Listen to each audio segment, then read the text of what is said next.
ರೈತ ಸಂಘಕ್ಕೆ ಕುಪ್ಪೆ ಗ್ರಾಮ ಘಟಕಕ್ಕೆ ಹೋರಾಟಕ್ಕೆ ಕುಪ್ಪೆ ಮಹಿಳಾ ಘಟಕಕ್ಕೆ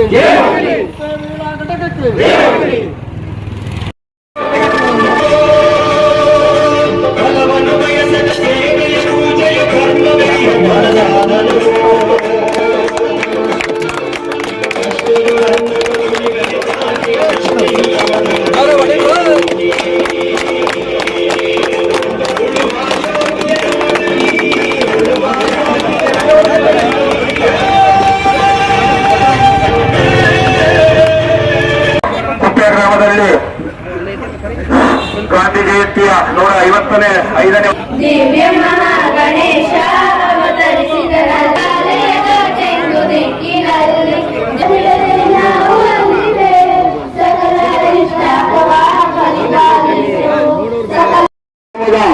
ರೈತ ಸಂಘ ಉದ್ಘಾಟನೆ ಮಾಡಬೇಕು ಅಂತ ತಿಳಿಸಿಕೊಟ್ಟಿದ್ದೇವೆ.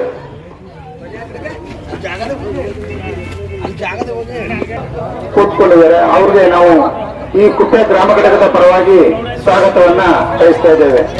ಹಾಗೆ ಕರ್ನಾಟಕ ದಯಮಾಡಿ ಅವ್ರನ್ನ ಎಲ್ಲತವನ್ನ ಬಯಸ್ತಾ ಇದ್ದೇವೆ. ಹಾಗೆ ನಮ್ಮ ವೇದಿಕೆ ಬಂದಿದ್ದಾರೆ, ಅವ್ರಿಗೂ ನಾವು ಸ್ವಾಗತವನ್ನ ಬಯಸ್ತಾ ಇದ್ದೇವೆ. ಹಾಗೆ ಆ ಸ್ವಾಗತವನ್ನ ಬಯಸ್ತಾ ಇದ್ದೇವೆ. ಹಾಗೆ ಅವ್ರಿಗೂ ಸಹ ನಾವು ಸ್ವಾಗತ. ನಾವು ಕಾರ್ಯಕ್ರಮದ ನ್ಯೂಸ್ ಮಾಧ್ಯಮದವರು ಅವರು ಸಹ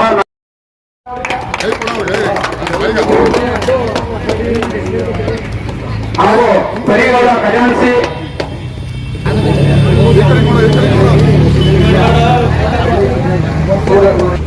ಹಾಗೂ ತೆಲ್ಲುನಾಯ್ಕು ಕಾರ್ಯದರ್ಶಿ ಸದಸ್ಯರು ರವಿ ನೋಡಿ ಫೋಟೋ ನೋಡಿ ಮಂಜುನಾಥ್ ದೇವರವರು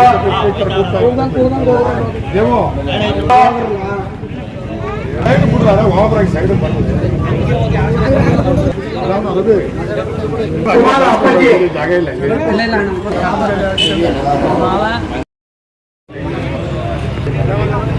ಶಿವಣ್ಣ ಹೋರಾಟ ಮಾಡದೆ ಹೋಗಿದ್ರೆ ಇವತ್ತು ರೈತರಿಗೆ ಸ್ವಾಭಿಮಾನದ ಗೌರವ ಸಿಗ್ತಾ ಇರಲಿಲ್ಲ. ಅದು ಬಹುಸಂಖ್ಯಾತರು ಅದನ್ನ ತಿಳ್ಕೊಂಡಿಲ್ಲ.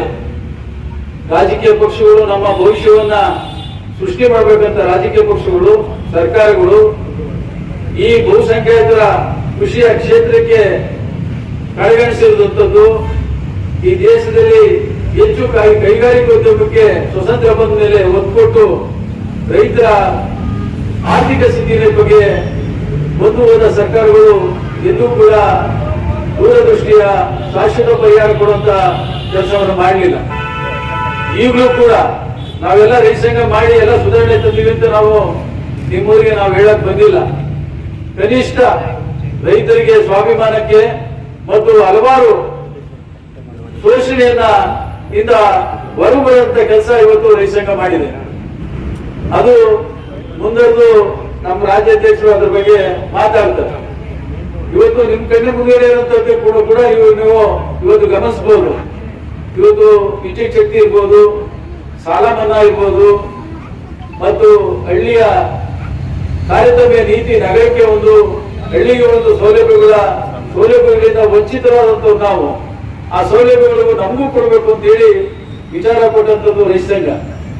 ಈ ಒಂದು ಬದಲಾವಣೆಯಿಂದ ಇವತ್ತು ನಾವು ಗ್ರಾಮೀಣದಲ್ಲಿ ಸಂಪೂರ್ಣ ಗಾಂಧಿಯ ಆಸೆಯಂತೆ ಸ್ವರಾಜ್ ಗ್ರಾಮಾಂತರ ಪ್ರದೇಶ ಇನ್ನೂ ಕೂಡ ಅಭಿವೃದ್ಧಿ ಆಗಿಲ್ಲ. ಸ್ವತಂತ್ರ ಬಂದು 75 ವರ್ಷ ಕಳೆದ್ರು ಕೂಡ. ಆದ್ರೆ ಮೊದಲು ಗ್ರಾಮಾಭಿವೃದ್ಧಿ ಆಗ್ಬೇಕು ಅಂತ ಹೇಳಿ ಕನಸು ಕಂಡಂತವರು ಮಹಾತ್ಮ ಗಾಂಧಿಯವರು. ಆ ಒಂದು ದಿಕ್ಕಿನಲ್ಲಿ ಹಲವಾರು ಗಮನ ಸೆಳೆಯುವಂಥದ್ದು ಗ್ರಾಮಾಭಿವೃದ್ಧಿಯ ಸೌಲಭ್ಯಗಳು ತಾರತಮ್ಯ ನೀತಿಗಳನ್ನೆಲ್ಲ ಸರ್ಕಾರ ಮುಂದೆ ಗಮನ ಸೆಳೆಯುವಂತ ಕೆಲಸ ಇವತ್ತು ರೈತ ಸಂಘ ಮಾಡಿರುವಂತದ್ದು ಇತಿಹಾಸ ಇದೆ. ಹಲವಾರು ಈ ದೇಶಕ್ಕೆ ಸ್ವತಂತ್ರ ಬಂದಾಗ ನಾವಿವತ್ತು ನಮ್ಮ ರೈತ ಸಂಘದಲ್ಲಿ ಪ್ರಾರಂಭದ ಅಂಚಲ್ಲಿ 19 ವರ್ಷಕ್ಕೆ ರೈತ ಸಂಘಕ್ಕೆ ನಮ್ಮ ರಾಜ್ಯಾಧ್ಯಕ್ಷರು ನಾಗೇಂದ್ರ ಬಂದಂತವ್ರು.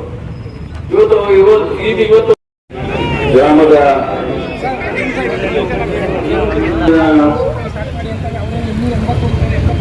ಉದ್ಘಾಟನೆ ಕಾರ್ಯಕ್ರಮದಲ್ಲಿ ಅಧ್ಯಕ್ಷತೆ ವಹಿಸಿರುವಂತ ತಾಲೂಕು ರೈತ ಸಂಘದ ಅಧ್ಯಕ್ಷರಂತ ಬೇಕಿಪುರ ಚಿಕ್ಕಣ್ಣವರೇ ಮತ್ತು ಈ ಗ್ರಾಮದಲ್ಲಿ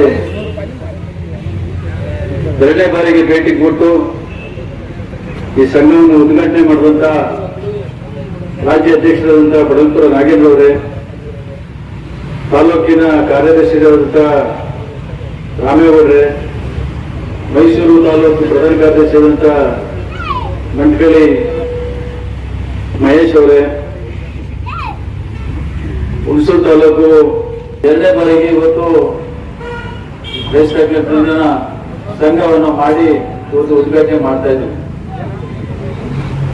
ಇವತ್ತು ಉದ್ಘಾಟನೆ ಮಾಡಂತ ದಿನ ಎಂತದ್ದು ಅಂದ್ರೆ ರೈತ ಸಂಘ ಯಾವ ತತ್ವ ಸಿದ್ಧಾಂತದಿಂದ ಈ ರೈತ ಸಮುದಾಯದ ಹೋರಾಟಕ್ಕೆ ಮೈಗೂಡಿಸಿಕೊಂಡು ಈ ಸಮುದಾಯದ ಸಂಕಷ್ಟವನ್ನು, ಈ ಶೋಷಣೆಯನ್ನು ನಿವಾರಣೆ ಮಾಡಬೇಕು ಅಂತ ಹೇಳಿ ಹಿರಿಯ ಈಗಾಗಲೇ ಅಲ್ಲಿ ಬ್ಯಾನರ್ ಇದೆ, ಮೊದಲನೇ ಸ್ಥಾಪಕರು ವೃದ್ಧರು, ಅವರು ರೈತ ಸಂಘದ ಪ್ರಾರಂಭದ ಅಧ್ಯಕ್ಷರು. ಅದಾದ ನಂತರ ನಂಜನಸ್ವಾಮಿ ಅವರು ಅಧ್ಯಕ್ಷರಾದರು. ಅದಾದ ನಂತರ ಸುಂದರೇಶ್ ಅವರು ಕೂಡ ರೈತ ಸಂಘದಲ್ಲಿ ಪ್ರಭಾವಿ ಹಿರಿಯ ಹೋರಾಟಗಾರರಾಗಿ ಈ ರೈತ ಸಂಘನ ಕಟ್ಟಿರುವಂತವರು. ಇವರೆಲ್ಲರೂ ಸೇರಿ ಇವತ್ತು ಗಾಂಧಿ ಮಾರ್ಗವಾಗಿ ಅಹಿಂಸೆಯಲ್ಲಿ ರೈತ ಸಮುದಾಯಕ್ಕೆ ನ್ಯಾಯ ದೊರಕಿಸ್ಕೊಳ್ಬೇಕಂತ ಹೇಳಿ ಅವರು ತನ್ನ ಬದುಕನ್ನೆಲ್ಲ ತ್ಯಾಗ ಮಾಡಿ ರೈತ ಸಂಘಟನ ಕಟ್ಟಂತವ್ರು. ಆ ಒಂದು ರೈತ ಸಂಘ ಕಟ್ಟಂತ ಸಂಘಟನೆ ಇವತ್ತು ಎಂದಿಗೂ ಕೂಡ ಈ ತಾಲೂಕಿನಲ್ಲಿ ರೈತ ಸಂಘ ಒಂದು ಹೋರಾಟಕ್ಕೆ ಇವತ್ತು ನಿಮ್ಮ ಗ್ರಾಮದಲ್ಲಿ ಅದು ಗಾಂಧಿ ಹುಟ್ಟಿದ ದಿನ, ಗಾಂಧಿ ಜಯಂತಿ ದಿನ, ಮತ್ತೆ ಇನ್ನೊಬ್ಬ ಮಾಜಿ ಪ್ರಧಾನಿ ಮತ್ತು ಸರಳ ಸಜ್ಜನ ಸ್ವತಂತ್ರ ಹೋರಾಟಗಾರಂತ ಲಾಲ್ ಬಹದ್ದೂರ್ ಶಾಸ್ತ್ರಿ ಅವರ ಇಬ್ಬರ ಜನ್ಮದಿನದಿಂದ ದಿನ ಇವತ್ತು ಇಲ್ಲಿ ರೈತ ಸಂಘ ಪ್ರಾರಂಭ ಮಾಡ್ತಾ ಇದ್ದೀವಿ. ಇವತ್ತು ಧಾರ್ಮಿಕವಾಗಿ ಅಮಾವಾಸ್ಯೆಯ ದಿನ ಕೆಲವರು ಇರ್ಬೋದು, ಏನಿವತ್ತು ರೈತ ಸಂಘ ಮಾಡ್ತಾ ಇದೀವಿ ಅಂತ. ಅಮಾವಾಸ್ಯೆ ಅನ್ನೋದು ಒಳ್ಳೆ ಕೆಲಸಕ್ಕೆ ತಡೆ ಅಂತ ಉದ್ದೇಶ ಅದರಿಂದ ಆಗೋದಿಲ್ಲ. ಅಮಾವಾಸ್ಯೆ ದಿನ ಒಂದು ಶ್ರೇಷ್ಠವಾದ ಕೆಲಸವನ್ನ ಪ್ರಾರಂಭ ಮಾಡಿದ್ರೆ ಅದೆಲ್ಲೂ ಕೂಡ ಅದರಿಂದ ಆಗಂತ ಯಾವುದೇ ಧಕ್ಕೆಯನ್ನು ಕೂಡ ಆಗದೆ ಮದುವೆ ಮಾಡ್ಕೊತಾರೆ. ಇವೆಲ್ಲವೂ ಕೂಡ ರೈತ ಸಂಘದಲ್ಲಿ ಆದರ್ಶ ವಿಚಾರಗಳನ್ನ ಇಟ್ಕೊಂಡು ರೈತ ಸಂಘ ಕಟ್ಟುವಂಥದ್ದು. ರೈತರು ಅಂದ್ರೆ ಭೂಮಿ ಉಳ್ಳವರು ಮಾತ್ರ ರೈತ ಸಂಘನ ಕಟ್ಟಿ ಹೋರಾಟ ಮಾಡ್ತಾ ಇದ್ದಾರೆ. ಅವ್ರು ಸಾಲ ಮನ್ನಾ ಮಾಡ್ಕೊತಾ ಇದ್ದಾರೆ. ಬಹುಸಂಖ್ಯಾತರು ಮೇಲುವರ್ಗದವರು ಮಾತ್ರ ರೈತ ಸಂಘನ ಹೆಚ್ಚು ಬಳಕೆ ಮಾಡ್ಕೊತಾರೆ ಅಂತಂದು ಇಂದಿನ ಈ ದೇಶವನ್ನು ಆಳ್ತಿದ್ದಂತ ರಾಜಕೀಯ ಪಕ್ಷಗಳು ಹಲವಾರು ರೀತಿಯ ಮಿತಿಗಳನ್ನ ರೈತರ ಸಮುದಾಯಕ್ಕೆ ಕೊಟ್ಟಂತದ್ದು ಇತಿಹಾಸ ಇದೆ. ಆದ್ರೆ ರೈತ ಸಂಘ ಏನು ಸ್ವತಂತ್ರ ಪೂರ್ವಕವಾಗಿ ಮಹಾತ್ಮ ಗಾಂಧಿಯವರು ತನ್ನ ಬದುಕನ್ನೇ ಈ ದೇಶ ಸ್ವತಂತ್ರಕ್ಕೆ ತ್ಯಾಗ ಮಾಡಿದಂತ ಮಹಾತ್ಮ ಗಾಂಧಿಯವರ ವಿಚಾರ ಆಧಾರದ ಮೇಲೆ ಆಧಾರಿತವಾಗಿ ಈ ರೈತ ಸಂಘ ಕಟ್ಟಿದ್ದದ್ದು. ಯಾರು ಶ್ರಮಿಕರಿದ್ದಾರೋ, ಯಾರು ಶೋಷಣೆ ಒಳಗಾಗಿದ್ದಾರೋ ಅವ್ರ ಪರವಾಗಿ ಈ ರೈತ ಸಂಘಟನೆ ಉದ್ಭವ ಆಗ್ತದೆ. ಆ ಕಟ್ಟಂತ ನಾಯಕರು ಕೂಡ ಭಾರಿ ವಿಚಾರವಂತರಾಗಿ ವಿದೇಶಗಳಲ್ಲಿ ಕೂಡ ಅವರು ವಿದ್ಯಾಭ್ಯಾಸವನ್ನು ಮಾಡಿ ಅವ್ರು ದೊಡ್ಡ ದೊಡ್ಡ ಐಷಾರಾಮ್ ಜೀವನ ಮಾಡಬೇಕಾದಂತವರು ಈ ರೈತ ಸಂಘನ ಈ ರೈತರ ಬದುಕಿಗೆ ನ್ಯಾಯ ತೋರಿಸ್ಕೊಡ್ಬೇಕು ಅಂತ ಹೇಳಿ ರೈತ ಸಂಘನ ಹೋರಾಟಕ್ಕೆ ಒಂದು ಸ್ಥಾಪನೆ ಮಾಡಿದಂಥದ್ದು. ಅವರು ಕೂಡ ಏನಾದ್ರು ಅಧ್ಯಕ್ಷರಾದ ಬಡಕು ನಾಗೇಂದ್ರ ಯಾವುದೇ ಬೆಳೆದ್ರು ಕಷ್ಟ ಇದೆ, ಬೆಳೆದವರು ಕಷ್ಟ ಇದೆ. ಈ ಸಂದರ್ಭದಲ್ಲಿ ನಮಗೆ ಮಳೆ ರೈತರಿಗೆ ವಿಚಿತ್ರವಾದ ಮಳೆ ಬರ್ತದೆ, ಬಂದ್ರೆ ಹೋಗ್ತದೆ, ಬಂದು ಹಾಳಾಗ್ತದೆ, ಬಂದವರು ಹಾಳಾಗ್ತದೆ. ಇಂಥ ಸಂದರ್ಭದಲ್ಲಿ ರೈತರು ಬಹಳ ಕಷ್ಟದಲ್ಲಿದ್ದಾರೆ. ಅಂತಹ ಸಂದರ್ಭದಲ್ಲಿ ನಮ್ಮ ಗ್ರಾಮದಲ್ಲಿ ನಮ್ಮ ಯುವಕರು ತುಂಬಾ ಸಂತೋಷ ಆಯಿತು.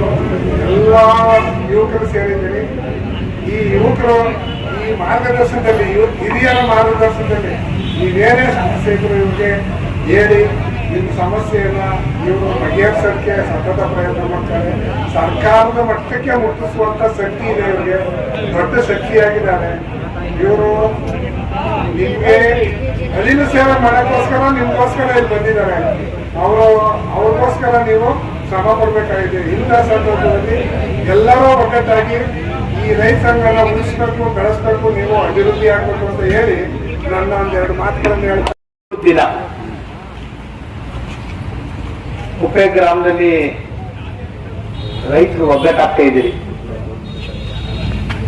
ಈ ಸಮಾರಂಭದ ಸಭಾಧ್ಯಕ್ಷರಾದಂಥ ಈ ತಾಲೂಕಿನ ಅಧ್ಯಕ್ಷರಾದಂಥ ಬಿಜಿಪುರ ಚಿಕ್ಕಣ್ಣವರೇ ಪ್ರಾಸ್ತಾವಿಕವಾಗಿ ಹೋರಾಟದಿಂದಲೇ ಹೇಳಿದರು.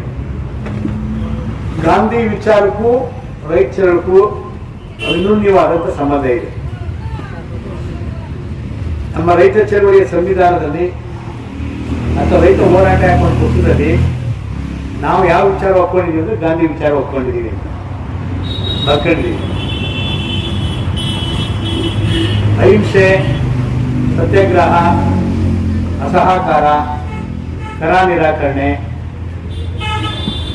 ಶಾಂತಿಯುತವಾಗಿ ಹೋರಾಟವನ್ನು ಮಾಡುವಂಥದ್ದನ್ನ ಗಾಂಧಿ ವಿಚಾರ ಇವುಗಳನ್ನೇ ಅನುಸರಿಸಿ 45 ವರ್ಷದಿಂದ ಸಂಘಟನೆ ಕಟ್ಟಿದೆ. 10 ಲಕ್ಷ ಜನ ಸೇರಿ ಸಮಾವೇಶ ಆಗಿದೆ. 15 ಲಕ್ಷ ಜನ ಸೇರಿ ಸಮಾವೇಶ ಆಗಿದೆ. 1982 ಅಕ್ಟೋಬರ್ 2 1982 ಅಕ್ಟೋಬರ್ 2 ಒಂದು ಬೆಂಗಳೂರಿನಲ್ಲಿ ದೊಡ್ಡ ಸಮಾವೇಶ ಆಯಿತು. ಗುಂಡೂರಾವ್ ಸರ್ಕಾರ ಇದ್ದಾಗ ಆವಾಗ ಈ ತರ ರಸ್ತೆಗಳು ಇರಲಿಲ್ಲ, ಫೋನ್ಗಳು ಇರಲಿಲ್ಲ, ಆರ್ಥಿಕ ಮುಗ್ಗಟ್ಟು ಹೆಚ್ಚಿತ್ತು. ಇವತ್ತು ಹಳ್ಳಿಲಿ ವಿದ್ಯಾವಂತ ಸಿಗ್ತಾರೆ, ಅವತ್ತು ಅವಿದ್ಯಾವಂತ ಸಂಖ್ಯೆ ಜಾಸ್ತಿ ಆಯಿತು. ಇಂಥದ್ರಲ್ಲಿ ಜನನೇ ಬುತ್ತಿ ಕಟ್ಕೊಂಡು ಮಹಿಳೆಯರಾದಾಗಿ ಯುವಕರಾದಿಯಾಗಿ ಬೆಂಗಳೂರಲ್ಲಿ 10 ಲಕ್ಷ ಜನರು ಸೇರಿದರು. ಪೊಲೀಸರಲ್ಲಿ ಬಹಳಷ್ಟು ಆತಂಕ ಹೋಗಿತ್ತು. ಬೆಂಗಳೂರಿಗೆ ರೈತರು ಲಗ್ಗೆ ಹಾಕ್ತಾರೆ, ಅಂಗಡಿ ಮುಗ್ಗಟ್ಟುಗಳೆಲ್ಲ ಇವತ್ತು ಲೂಟಿ ಆಗ್ಬಿಡ್ತವೆ, ಎಲ್ಲರೂ ಅಂಗಡಿ ಮುಗ್ಗಟ್ಟಿನ ಭಾಗ ಹಾಕೊಂಡಿರ್ತೀವಿ ಒಂಥರ ಆತಂಕ ಸೃಷ್ಟಿ ಮಾಡಿದ್ರು. ಬೆಂಗಳೂರು ಇಷ್ಟು ಮುಂದುವರೆದಿಲ್ಲ, ಇಷ್ಟು ಮುಂದುವರೆದಿಲ್ಲ. ಆದರೆ ಬೆಂಗಳೂರು ನಗರಕ್ಕೆ ಬಂದಾಗ ಒಂದು ಅಹಿತಕರ ಘಟನೆ ಆಗಿಲ್ಲ. ಒಂದು ಅಂಗಡಿಗೆ ಹೋಗಿ ಒಂದು ಬಾಳೆಹಣ್ಣು ಕಿತ್ಕೊಳ್ಳಿಲ್ಲ, ಒಂದು ಕಡ್ಡಕಾಯಿ ಮಾಡತ್ರ ಪುಕ್ಕಟ್ಟೆ ಕಡ್ಡಕಾಯಿ ಎತ್ಕೊಳ್ಳಿಲ್ಲ. ಬಹಳಷ್ಟು ಶಾಂತಿ. ಗಾಂಧಿ ಸ್ವತಂತ್ರ ನಂತರ ದೊಡ್ಡ ಸಂಖ್ಯೆಯಲ್ಲಿ ಸೇರಿದಂಥ ಹೋರಾಟ ಅವತ್ತು 82 ಆಯಿತು. ಅವತ್ತು ಈ ರಾಜ್ಯದ ಕಣ್ತಿರಿತು. ಅದಕ್ಕೆ ಗಾಂಧಿ ವಿಚಾರನ ಒಪ್ಕೊಂಡಿರುವಂತ ಹೇಳಿಕೊಟ್ಟಿದ್ದು. ಇವತ್ತು ನಾವು ರೈತರು ಕುಂತಿದ್ದೀವಿ. ನಾವು ಸಮಸ್ಯೆ ಒಂದಲ್ಲ ಒಂದು ರೀತಿ ಅನುಭವಿಸ್ತಾ ಇದ್ದೀವಿ, ಹುಟ್ಟಲಾಗಿಂದ ಅನುಭವಿಸ್ತಾ ಇದ್ದೀವಿ. ಆದರೆ ಆಧುನಿಕತೆ ಬೆಳೆದಂತೆ ಹೆಚ್ಚೆಚ್ಚು ಉತ್ಪಾದನೆ ಆದ್ಮೇಲೆ ಇನ್ನಷ್ಟು ಹೆಚ್ಚೆಚ್ಚು ಸಂಕಟಗಳನ್ನು ಇರ್ತೀವಿ. ಹಿಂದೆ ಸಾಲ ಇರಲಿಲ್ಲ, ಆಹಾರ ಸಮಸ್ಯೆಗಳು ಇರಲೂ ಇಲ್ಲ, ಜನಸಂಖ್ಯೆ ಕಡಿಮೆ ಇತ್ತು. ಪತಾಯಿ ಅಥವಾ ಗುಳಿಲಿ ನಾವು ರಾಗಿನ ಇರ್ತಿದ್ದೋ. ಬರ ಬಂದರೆ ಹಸುವಿರೋರಿಗೆಲ್ಲ ಹಂಚಿಕೊಡ್ತಿದ್ವು. ಬೀಜ ಸ್ವಾತಂತ್ರ್ಯ ನಮ್ಮ ಕೈಲಿತ್ತು. ನಮಗೆ ಬೇಕಾದಂಥ ಬೀಜವನ್ನು ನಾವೇ ಉತ್ಪಾದನೆ ಮಾಡ್ತಿದ್ವಿ. 100 ವರ್ಷ ಬದುಕು, 100 ವರ್ಷಕ್ಕಿಂತಲೂ ಮೀರಿ ಬದುಕಂತ ಜನ ಇದ್ದಾರೆ. 10 ಮಕ್ಕಳು 15 ಮಕ್ಕಳ ಎತ್ತಂತ ತಾಯಂದಿದ್ದಾರೆ. ಹಾಗೇನು ಸಂತಾನಕ್ಕೆ ಇದು ನಿಷೇಧ ಮಾಡಬೇಕು ಅನ್ನುವಂಥ ಆಪರೇಷನ್ ಇರಲಿಲ್ಲ, ಫ್ಯಾಮಿಲಿ ಪ್ಲಾನಿಂಗ್ ಇರಲಿಲ್ಲ. ಆದರೂ ಮುತ್ಸದ್ದಿಗಳು ಆರೋಗ್ಯವಾಗಿ ಕರೋರ್ಗೂ ಬರ್ತಿದ್ರು. ಅಂದರೆ ಆರೋಗ್ಯ ಸಮೃದ್ಧಿ ನಮ್ಮಲ್ಲಿತ್ತು, ಬೀಜ ಸ್ವಾತಂತ್ರ್ಯ ನಮ್ಮಲ್ಲಿತ್ತು, ನೆಮ್ಮದಿಯಾಗಿ ದುಡಿತಿದ್ದೋ, ನೆಮ್ಮದಿಯಾಗಿ ನಿದ್ದೆ ಮಾಡ್ತಿದ್ದೋ, ಸಾಲದೊರೆ ಇರಲಿಲ್ಲ. ಮನೆ ಮಂದಿ 10-15 ಜನ ಇದ್ರು ಕೂಡ ಮನೆ ಮಂದಿ ಸುಖವಾಗಿರ್ತಿದ್ರು. ಅಣ್ಣ ತಮ್ಮ 4 ಜನ ಇದ್ರೆ ಒಬ್ಬರು ಅಕ್ಕ ತರೋದ್ರು ಅಥವಾ ಅಣ್ಣ ತೀರೋದ್ರು, ತಮ್ಮ ತೀರೋದ್ರು, ಅವ್ರ ಮಕ್ಕಳು ನಮ್ಮ ಮಕ್ಕಳು ನಾವು ಸಾಕ್ತಿದ್ರು. ಅವ್ರು ಮದುವೆ ಮಾಡಿ ಕಳಿಸ್ತಿದ್ರು. ಹಳ್ಳಿಯ ಸ್ಟ್ರಕ್ಚರ್ ಹೆಂಗಿತ್ತು, ನಮ್ಮೂರಿಂದ ಹೆಣ್ಣು ಬೇರೆ ಊರಿಗೆ ಕೊಟ್ರೆ ಆ ಊರಿಗೆ ಹೋದ್ರೆ ನಾವು ನಮ್ಮೂರು ಬೀಗರು ಅಂತೀವಿ. ನಿಜ ಬೇರೆ ಆ ಊರಿಂದ ಬಂದ್ರೆ ನಮ್ಮೂರು ಬೀಗರು ನಾವು ಅಂತೀವಿ. ತುಂಬಾ ಗೌರವ ಇತ್ತಲ್ವಾ? ಊರೇ ಗೌರವ ಕೊಟ್ಟಿತ್ತು. ಊರು ಮಾದೇಗೌಡರ ಮಗಳು ಹುಣಸೂರಿನ ಪಕ್ಕದ ಯಾವ ಹಳ್ಳಿ ಹೋದ್ರೆ ಆ ಊರವ್ರು ಬೀಗರು ಸ್ವೀಕರಿಸಿದ್ರು. ಅದು ಜಾತಿ ಗೀತಿ ಯಾವುದೇ ಜಾತಿ ಸಮುದಾಯ ಇದ್ದು ನಮ್ಮೂರು ಬೀಗರು ಅಂತಿದ್ರು. ಅಂದ್ರೆ ಕಲ್ಚರ್ ಅದು. ಕಲ್ಚರ್ ಒಂದು ನೆನ್ಪು ಕೊಟ್ಟಿದ್ದೀವಿ, ಒಂದು ನೆನ್ಪು ತಂದಿದ್ದೀವಿ ಅಂದ್ರೆ ಅದು ಊರು ಕೊಡೋ ಗೌರವ ಅಥವಾ ಅಳಿಮೈಗೆ ಕೊಡೋ ಗೌರವ ಅಥವಾ ಬೀಗ ಕುಟುಂಬ ಕೊಡುವಂಥ ಗೌರವ. ಕಲ್ಚರ್ ಅನ್ನೋದು, ಕಲ್ಚರ್ ಒಳ್ಳೆಯದಲ್ಲ, ಅನ್ನೋ ಒಂದು ಕಲ್ಚರ್ ಅಂತೀವಿ. ಇವತ್ತು ಸಂಸ್ಕೃತಿ ನಾಶ ಆಗಿದೆ. ಬೀಗರಲ್ಲ ಇವತ್ತು ಅಣ್ಣ ತಮ್ಮದಿರು ಒಂದಾಗಲೇ ಸಪ್ರೇಟ್ ಇರುವಂಥ ಪರಿಸ್ಥಿತಿ ನಮ್ಮ ಹತ್ರ ಇದೆ. ಪಕ್ಕದ ಮನೆ ಸಮಸ್ಯೆಗೆ ಇನ್ನೊಬ್ಬ ಪಕ್ಕದಲ್ಲಿರೋ ಸ್ಪಂದಿಸಲ್ಲ. ಈ ಥರದ್ದು ಸಂಸ್ಕೃತಿ ಏನ್ ಬಿದ್ದಿದೆ ಹಳ್ಳಿಲಿ. ಇದು ಅಪಾಯ ಇದೆ. ಯಾಕೆ ಅಂದ್ರೆ ಇವರೇ ಮಾತಾಡ್ಬಿಡ್ರಿ, ಆಧುನಿಕತೆ ಬೆಳೆದಂಗೆ ಇವತ್ತು ಮೊಬೈಲ್ ಒಳ್ಳೇದು ಕಲ್ತಿದ್ದೀವಿ, ಕೆಟ್ಟದ್ದು ಕಲ್ತಿದ್ದೀವಿ. ಒಳ್ಳೇದಕ್ಕಿಂತ ಕೆಟ್ಟದ್ದು ಕಲ್ತಿದ್ದೀವಿ ಏನಲ್ವಾ? 10 ಅಂಶಗಳಲ್ಲಿ ಒಳ್ಳೇದು 1-2 ಕಲ್ತಿದ್ರೆ 8 ಅಂಶಗಳು ವಿರೋಧ ಇದೆ. ಸುಳ್ಳು ಹೇಳೋ ಮಾರ್ಗ ಅಂದ್ರೆ ಮೊಬೈಲ್. ನಿಮ್ಗೆ ಗೊತ್ತಾಗಿದ್ದು ಫೇಕ್ ಮಾಡ್ಬೋದು, ಏನಾದ್ರು ಫೇಕ್ ಮಾಡ್ಬೋದು. ಹೆಂಗ್ ಮಾಡ್ತಾ ಇದ್ದಾರೆ ಅಂದ್ರೆ ಯಾವ್ದೋ ಧರ್ಮ ಇನ್ನೊಂದು ಧರ್ಮನ ಕೊಚ್ಚಿ ಸಾಹಿತ್ಯಕ್ಕೆ ಫೇಕ್ ಎಲ್ಲ ಹಾಕ್ಬಿಟ್ಟು ದಂಧೆ ನಡೆಸುವಂತ ಕೆಲಸಗಳೆಲ್ಲ ನಡೀತಾ ಇದೆ. ಆ ಥರದ್ದು ಆಗ್ತಾ ಇದೆ ಅಲ್ವಾ? ಮಾನ ಕಳೆದಾಕೊಡೋದು ಯಾವನ್ನಾಗುತ್ತೆ ಅಂತಂದ್ರೆ ಯಾವನ ಖಾಸಗಿ ಮಾತಾಡ್ತಿದ್ರು ಅವನ್ನ ಮನೆ ಕಳೆದಾಕೊಡ್ಬೇಕು ಅಂತ ವಿಚಾರಗಳು ಇರ್ತದೆ. ಈ ತರ ಅಸಂಸ್ಕೃತವಾದಂಥ ಸಮಾಜ ನಾವಿದೆ ಇವತ್ತು. ಆದ್ರೂ ರೈತ ಚಳವಳಿ ಒಂದು ಆಶಾಕಿರಣವನ್ನು ಹುಟ್ಟಾಕಿದೆ. ಹಸುಟ್ಟವರ ಬಗ್ಗೆ ಕುಮಾರ್ ಅವರು ಹೇಳ್ತಿದ್ರು, ಈಗ ಮಾರ್ಕೂನು ಕೂಡ ಹೇಳಿದ್ರು. ಹಸುಟ್ಟವರು ಸುಮ್ಮನೆ ಅವ್ನು ಪೇಟೆಗೆ ಹೋಗ್ಬಿಟ್ಟು 200 ರೂಪಾಯಿ ಕೊಟ್ಟು 300 ರೂಪಾಯಿ ಕೊಟ್ಟು ಬರೋದು ಸರ್ಕಾರ ಅಲ್ಲ. ಹಸುಟ್ಟವ್ರಿಗೆ ಒಂದು ಮೌಲ್ಯ ಇದೆ. ಹಸುಟ್ಟವ್ರಿಗೆ ಮೌಲ್ಯ ಇದೆ. ಫೋಟೋ ಇದೆಯಲ್ಲ, ಫೋಟೋ ಇಲ್ಲ ನಮ್ಮ ದೊಡ್ಡವರು. ಸರ್, ನಿಮ್ಮ ರೈತರ ಸಂಘದಲ್ಲಿ ಒಂದು ಹೆಂಗಸು ಆರೋಪ ಮಾಡಿದ್ದಾಳೆ, ಚಲುರಾಜ್ ಅಂತ ಅವ್ರ ಹೆಸರು. ಇದು ಗೂಗಲ್ ಪೇ ಮಾಡಿಸ್ಕೊಂಡು ಖಾತೆ ಮಾಡಿಸ್ಕೊಟ್ಟಿ ಅಂತ ಮಾಡಿಸ್ಕೊಟ್ಟಿಲ್ಲ. ಇದ್ರ ಬಗ್ಗೆ ಏನು ಹೇಳ್ತೀರಾ ಸರ್ ನೀವು? ಯಾರಪ್ಪ ವಯಸ್ಸಿಂದವರು ಗೊತ್ತಿಲ್ಲ, ಚಲುರಾಜ್ ಅಂತ. ಯಾಕಂತಂದ್ರೆ ಹಸುಟ್ಟವರು ಕುಮಾರ್ ಹೇಳಿದ್ರು, ಯಾಕೆ ಈ ಮೊದಲು ಹಾಕಿದ್ರಿ ಅಂತ. ನಮ್ಮ ಸಂಘಟನೆ ಒಳಗಡೆ ಅಂತ ಚಲುರಾಜ್ ಯಾರು ಇಲ್ಲ. ನಮ್ಮ ಸಂಘಟನೆ ಒಳಗೆ ಹತ್ರ ಅವಕಾಶ ಕೊಡಲಿಲ್ಲ, ಅವಕಾಶ ಇಲ್ಲ. ಈ ಕಾರಣಕ್ಕೆ ನಾವು 3 ವರ್ಷದಿಂದ ಪುಟ್ಟಣ್ಣಯ್ಯನವರು ದಿನಾಚರಣೆ ಡಿಸೆಂಬರ್ 23 ಪುಟ್ಟಣ್ಣಯ್ಯನವ್ರ ದಿನಾಚರಣೆ ನಾವು ಕಲಾಮಂದಿರ ಒಂದು ದೊಡ್ಡ ಸಮಾವೇಶ ಮಾಡಿ ಹಸುಟ್ಟವರನ್ನ ಮಾರ್ಕನ್ನ ಬದಲಾಯಿಸಿದ್ದೀವಿ. ಮತ್ತು ಕರ್ನಾಟಕ ರಾಜ್ಯದ ಈ ಸೈನ್ಯ ಹಸಿರು ಸೇನೆ ಇತ್ತು. ಹಸಿರು ಸೇನೆ ಬಿಟ್ಟು 3 ಹೆಸರು ಕರ್ನಾಟಕ ರಾಜ್ಯದ ಸೈನ್ಯ ನೋಡಿಸ್ಕೊಂಡಿವಿ. ಕಾರಣ ಯಾಕಂದ್ರೆ ಕಾರಣ ಯಾಕೆ ಅಂದ್ರೆ ಹಸುಟ್ಟವರು ಇವತ್ತು ಗಾಂಧಿ ಟೋಪಿ ಆಗ್ಬಿಟ್ಟಿದೆ. ಹಸುಟ್ಟವರು ಇವತ್ತು ಗಾಂಧಿ ಟೋಪಿ ಆಗ್ಬಿಟ್ಟಿದೆ. ಗಾಂಧಿ ಟೋಪಿನ ಒಳ್ಳೆಯವರು ಹಾಕತ್ತಾರೆ, ಕೆಟ್ಟವರು ಹಾಕತ್ತಾರೆ. ಇವತ್ತು ನಮ್ಮ ಮೈಸೂರಲ್ಲಿ ಫುಟ್ಪಾತ್ ಅಲ್ಲಿ ವ್ಯಾಪಾರ ಮಾಡುವಂತ ಒಬ್ಬ ಈರುಳ್ಳಿನೋ ಬೆಳ್ಳುಳ್ಳಿನೋ ಬದನೆಕಾಯಿನೋ ಟೊಮೊಟೊನೋ ಮಾರುವಂತ ಒಬ್ಬ ವ್ಯಕ್ತಿ ಹಸುಟ್ಟವ್ರು ಹಾಕತ್ತಾನೆ. ಅವನು ಯಾಕೆ ಹಾಕತ್ತಾನೆ ಅಂತಂದ್ರೆ ಪೊಲೀಸ್ನವ್ರು ಮಾದೇವರು ಪೊಲೀಸ್ನವ್ರು ಕಿರುಕುಳ ತೋರಿಸ್ಕೊಳ್ಳಕ್ಕೆ ಮುಂದಾಯ್ತಲ್ವಾ. ಎರಡನೇದು ಕೊಪ್ಪಳು ಅಂತ ಇರ್ತಾ ಇಲ್ಲಿ ದಿನಕ್ಕೆ 10 ರೂಪಾಯಿ ಬಡ್ಡಿ ಕೊಡ್ತಾರಲ್ಲ, ಅವ್ನು 100 ರೂಪಾಯಿ ಕೊಟ್ಟಿರ್ತಾರೆ, 90 ರೂಪಾಯಿ ಕೊಟ್ಟು 100 ರೂಪಾಯಿ ಕೊಡ್ಬೇಕು ಬಡ್ಡಿ ಅವ್ರಿಗೆ ತರಿಸ್ಕೊಳ್ಳಕ್ಕೆ. ಅಂದ್ರೆ ಒಳ್ಳೆಯದಕ್ಕೆ ಹಾಕತ್ತದೆ. ಅದ್ ನಾವು ಸ್ವಾಗತ ಮಾಡೋಣ. ಒಳ್ಳೆಯವ್ರಿಗೆ ತನ್ನ ರಕ್ಷಣೆಗೆ ನ್ಯಾಯ ಪಡೆಯಕ್ಕೆ ಹಾಕೊಂಡ್ರೆ ರೈತ ಸಂಘದ ಹಸುಟ್ಟವ್ರಿಗೆ ಮೌಲ್ಯ ಇದೆ. ಹಸುಟ್ಟವಳು ಹಾಕೊಂಡು ಮರಳದಂಧೆ ಮಾಡೋದು, ಹಸುಟ್ಟವಳು ಹಾಕೊಂಡು ತಹಸೀಲ್ದಾರ್ ಎದುರಿಸೋದು, ಹಸುಟ್ಟವಳು ಹಾಕೊಂಡು ರೋಕಲ್ ಮಾಡಕ್ಕೆ ರೈತ ಸಂಘ ಯಾವತ್ತೂ ಅವಕಾಶ ಕೊಡಲ್ಲ. ಅಂತ ಟವಲ್ ಬಳಕೆ ಆಗ್ತದೆ ಅಂದ್ರೆ ನಿರ್ದಾಕ್ಷಿಣ್ಯ ಕ್ರಮ ತಗೊಳ್ಳಿ ಅಂತ ನಾವೇ ಹೇಳ್ತೀವಿ ಸಂಬಂಧಪಟ್ಟಂತವ್ರಿಗೆ ಅಲ್ವಾ. ಯಾರು ಮೋಸ ಹೋಗಿದ್ರೆ ಕಂಪ್ಲೇಂಟ್ ಕೊಡಿ ಅಂತ ನಾವ್ ಹೇಳ್ತೀವಿ. ಅಂತವ್ರು ಜೈಲಿಗೆ ಹಾಕುವಂಥದ್ದು ಮಾಡಿ ಅಂತ ಹೇಳ್ತೀವಿ ನಾವು. ಅರ್ಥ ಹೇಳ್ತಿರೋದು, ಯಾರೋ ಮಾಡಿದ್ರೆ ಮೋಸ ಮಾಡಿದ್ರೆ ಅವ್ರ ಮೇಲೆ ಕ್ರಮ ತಗೊಳಕ್ಕೆ ಯಾರು ಮೋಸ ಹೋಗಿದ್ರೆ ಅವ್ರಿಗೆ ಅವಕಾಶ ಇದೆ. ಅಥವಾ ನಮ್ಮ ಸಂಘಟನೆಗೆ ಬಂದು ಅವ್ರು ಸಂಪರ್ಕ ಮಾಡಿದ್ರೆ ಮೋಸ ಆಗಿರೋದನ್ನ ಹೆಂಗೆ ಸರಿಪಡಿಸ್ಬೇಕು, ಮೋಸ ಆಗಿರೋದನ್ನ ಏನ್ ಶಿಕ್ಷೆ ಕೊಡ್ಬೇಕು ನಾವು ಕೆಲಸ ಮಾಡ್ತೀವಿ. ಸ್ಪಷ್ಟ. ಇದಕ್ಕೆ ಯಾಕಪ್ಪ ಅಂತಂದ್ರೆ ಮತ್ತೆ ಈ ಚಳವಳಿ ಹುಟ್ಟಾಕ್ತವ್ರೆ ಅಂತವ್ರು, ಚಳವಳಿಯಲ್ಲಿ ಕಟ್ಟಿದವರು ಅವಿದ್ಯಾವಂತರೆ. ಹಳ್ಳಿಲಿ ಅವತ್ತು ಸಾಕ್ಷರತೆ 17% ಇತ್ತು, ಇನ್ನು 83% ನಿರಕ್ಷರಸ್ಥರು ಅಂದ್ರೆ ವಿದ್ಯಾವೈದ್ಯಂತಿದ್ರು. ನಾವು 80ರ ಸಂಘ ಪ್ರಾರಂಭ ಮಾಡಿದಾಗ ಇವತ್ತು ಉಲ್ಟಾ ಪಲ್ಟ ಆಗಿದೆ. 80ಕ್ಕಿಂತ ಹೆಚ್ಚು ವಿದ್ಯಾವಂತರ ಸಂಖ್ಯೆ ಜಾಸ್ತಿ ಆಗಿದೆ. ಹಳೆಯ ವಯಸ್ಸವರು ಅವಿದ್ಯಾವಂತರಾಗಿರೋದು, ಹುಡುಗರು ಯುವಕರು ಇವತ್ತು ವಿದ್ಯಾವಂತರ ಸಂಖ್ಯೆ ಎಲ್ಲ ಮರಳಿದ್ದಾವೆ, ಎಲ್ಲ ಸಮುದಾಯದಲ್ಲಿದ್ದಾವೆ. ಅವತ್ತು ನಾವು ಲಕ್ಷಾಂತರ ಜನ ಸೇರ್ತಿದ್ದು, ಹುಟ್ಟಾಕ್ತವ್ರೆಂತವ್ರು ಬರೀ ರೈತರ ಸಮಸ್ಯೆ ಬಗೆಹರಿಸೋ ಬನ್ನಿ ಅಂತ ಕರ್ತಲ್ಲ, ರೈತ ಚಳವಳಿ ಮುಖಾಂತರ ಶೋಷಣೆಗಳನ್ನ ತರಿಸಬೇಕು ಅಂತ. ನಮ್ಮ ರೈತ ಸಂಘದ ಉದ್ದೇಶ ಹೇಳಿ ಶೋಷಣೆ ಮುಕ್ತ ಸಮಾಜವನ್ನ ಕಟ್ಟಬೇಕು, ಶೋಷಣೆ ಮುಕ್ತ ಸಮಾಜವನ್ನ ಕಟ್ಟಬೇಕು. ಮೇಲು ಕೀಳು ಇರಬಾರ್ದು, ಅಸಮಾನತೆ ಇರಬಾರ್ದು, ದುಡಿದವ್ರು ನ್ಯಾಯ ಸಿಗ್ಬೇಕು. ಅದು ಮಹಿಳೆ ಆಗಿರ್ಬೋದು, ಯುವಕ ಆಗಿರ್ಬೋದು, ಅಬಲೆಗಳಾಗಿರ್ಬೋದು, ಅಥವಾ ಸಣ್ಣ ಪುಟ್ಟ ಜಾತಿಯವರು ಯಾರೇ ಆಗಿರ್ಬೋದು, ಒಬ್ಬರೇ ಇರ್ಬೋದು ಒಂದು ಊರಿನ ಕುಟುಂಬ, ಅಂತವ್ರಿಗೂ ಅನ್ಯಾಯ ಆಗ್ಬಾರ್ದು. ಆ ತರದ ಶೋಷಣೆ ಮುಕ್ತ ಸಮಾಜವನ್ನ ಕಟ್ಟಬೇಕು ಅನ್ನೋದು ರೈತ ಚಳವಳಿ ಉದ್ದೇಶ. ಈ ರೈತ ಚಳವಳಿಯಿಂದ ಏನಾಗಿದೆ ಅಂದ್ರೆ ಗಂಟೆ ಮಾತಾಡ್ಬೋದು. ಹುಣಸೂರು ತಾಲೂಕಿನಲ್ಲಿ ರೈತ ಚಳವಳಿ 1982ರಲ್ಲಿ ಇತ್ತು. ಕೆಲವರೆಲ್ಲ ಮಾಡಿದ್ರು, ಮಾಡಿ ಜಿಲ್ಲಾ ಪಂಚಾಯತ್ ಗೆದ್ದಿದ್ರು, ಕಾಂಗ್ರೆಸ್ ಹೋಗ್ಬಿಟ್ಟು ಅಲ್ವಾ, ದೊಡ್ಡದಾಗಿ ಅಂತಿದ್ರು ಧರ್ಮಪುರ ಕಡೆಯವರು. ಆಮೇಲೆ ಇನ್ಯಾವ ಕಾರ್ಯ ರೈತರು ಅವ್ರು ದಿಕ್ತರಿಸಿದ್ರು ಅಲ್ವಾ, ಬೇರೆ ವಿಚಾರ.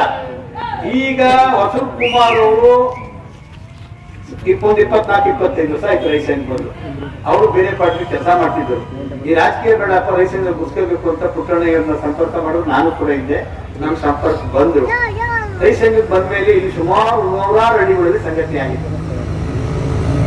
ಇವತ್ತು ಕೂಡ ನೆನ್ನೆ ನೋಡಿದೆ, ಎಲ್ಲ ನಾನು ತುಮಕೂರ್ಗೆ ಹೋಗಿ ಬಂದು ಆ ತಾಲೂಕಲ್ಲಿ ಅರ್ಜಿ ಕೊಟ್ಟಿದ್ದೀವಿ, ಅಲ್ಲಿ ಅರ್ಜಿ ಕೊಟ್ಟಿವಿ, ಅವ್ರ ಸಮಸ್ಯೆ ಅಂತ ಫೋನ್ ಮಾಡ್ತೀವಿ. ದಿನನಿತ್ಯ ಸಾರ್ವಜನಿಕವಾದಂತ ಕೆಲಸಗಳಿಗೆ ವಸಂತ್ ಕುಮಾರ್ ಮತ್ತು ರೈತರಿಂದ ನನ್ನೆಲ್ಲ ಮುಖಂಡರು ಸ್ಪಂದಿಸ್ತಾ ಇದ್ದಾರೆ. ಇವತ್ತು ತಂಬಾಕು ಬೆಳೆಗೆ ಕನಿಷ್ಠ ನ್ಯಾಯ ಸಿಗ್ತಾ ಇದೆ, ಅಥವಾ ರೈತರಿಗೆ ಗೊಬ್ಬರ ಟೈಮ್ ಸಿಗ್ಬೇಕು ಅಲ್ವಾ, ಊರು ಸಿಗ್ಬೇಕು. ಏನು ತಂಬಾಕು ಬೆಳೆಗಾರರು ಬೇಕಾದ ಸವಲತ್ತುಗಳು ಕನಿಷ್ಠ ಸಿಗ್ತಾ ಇದೆ ಅಂದ್ರೆ ನಮ್ಮ ರೈತ ಸಂಘ ವಸಂತ್ ಕುಮಾರ್ ಅವರು ಮತ್ತು ಅವ್ರ ತಂಡ ತಂಬಾಕು ಮಂಡಳಿ ಒಳಗರು ಕೂಡ ರೈತ. ಯಾಕೆ ಅಂದ್ರೆ ಹೋರಾಟದ ಬಂದಂಥದ್ದು. ಎಷ್ಟೋ ಸಾರಿ ನಾವು ನೋಡಿದೀವಿ, ಇವ್ರ ಅಧ್ಯಕ್ಷ ಆಗಿ ತಾಲೂಕು ಅಧ್ಯಕ್ಷ, ಜಿಲ್ಲಾ ಅಧ್ಯಕ್ಷ ಆಗಿ ಮುಂಚೆ ನಮ್ಮ ಮುಂದೆ ಅಥವಾ ಪುಟ್ಟಣೆಯ ಮುಂದೆ ಸಮಸ್ಯೆಗೆ ದರಖಾಸ್ತು ಅರ್ಜಿಗಳು ಪೆಂಡಿಂಗ್ ಇರುತ್ತವೆ, ಬೋರ್ಡ್ ಆಗಿಲ್ಲ, ನೀರಾವರಿ ಕೆಲಸಗಳು ನೆನೆಗುದು ಬಿದ್ದೋಗ್ತವೆ. ಬರೀ ಹಳ್ಳಿಯ ಗೋಜುಗಳ ತಗೊಂಡು ಕಷ್ಟ ಅಷ್ಟೋ ಎಷ್ಟೋ ಬಗೆಹರಿಸಿದ್ದಾರೆ. ಶೌಚಾಲಯ ಅಧಿಕಾರಿಗಳ ಜೊತೆ ಮಾತಾಡಿ ಬಗೆಹರಿಸಿದ್ದಾರೆ, ಹೋರಾಟ ಮಾಡಿ ಬಗೆಹರಿಸಿದ್ದಾರೆ ಅಲ್ವಾ. ಈ ಜಿಲ್ಲಾ ಅಧ್ಯಕ್ಷರಿದ್ದಾರೆ, ಜಿಲ್ಲೆಯಲ್ಲಿ ಒಂದು ನಾಯಕತ್ವವನ್ನು ಕೊಡ್ತಾ ಇದ್ದಾರೆ. ಇವತ್ತು ಹುಣಸೂರು ತಾಲೂಕಲ್ಲಿ ಇವತ್ತು ಹಲವಾರು ಹಳ್ಳಿಗಳ ಸಂಘಟನೆ ಆಗ್ತಾ ಇದೆ ಹೊಸದಾಗಿ. 19ನೇ ತಾರೀಕು ಸಂಘಟನೆ ನಮ್ಮ ಜಿಲ್ಲಾ ತಾಲೂಕು ಕಾರ್ಯಕರ್ತರ ಸಭೆನೂ ಕೂಡ ಇದೆ. ಪುಟ್ಟಣ್ಣನೂ ಕೂಡ ಆಮಂತ್ರಣ ಅವರು ಕೂಡ ಬರ್ತಾರೆ, ನಾವೆಲ್ಲ ಬರ್ತೀವಿ ರಾಜ್ಯ ಸಮಿತಿಯವರು. ಇದುವರೆಗೆ ರೈತ ಸಂಘ ಆಗಿರೋದು ಬೇರೆ, ಇನ್ನು ಮುಂದೆ ರೈತ ಸಂಘ ತಗೊಂಡೋಗುವಂತ ಹೊಸ ರೀತಿ ಆಲೋಚನೆ ಮಾಡೋದು. ಯುವಕರು ಹೊಸತವರು ಹಾಕಿದ್ವಿ. ನಾನು ಆಲೋಚನೆ ಮಾಡೋದಕ್ಕೂ ಈಗ ಯುವಕರು ಆಲೋಚನೆ ಮಾಡೋಕ್ಕೂ ಡಿಫ್ರೆನ್ಸ್ ಇದೆ. ನಾವು ನಮ್ಮ ಅಭಿಪ್ರಾಯ ಹೇಳೋದಲ್ಲ ಅವ್ರಿಗೆ, ಅವ್ರ ಅಭಿಪ್ರಾಯ ಏನು ನಾವು ಸಾವಧಾನ ಕೇಳ್ಕೊಬೇಕು.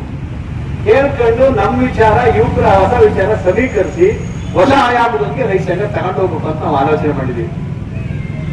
ಈ ತಿಂಗಳ 26ನೇ ತಾರೀಕು ರಾಜ್ಯ ಸಮಿತಿ, ಪುನಃ ರಾಜ್ಯ ಸಮಿತಿ ಚಿತ್ರದುರ್ಗ ನಡೀತದೆ.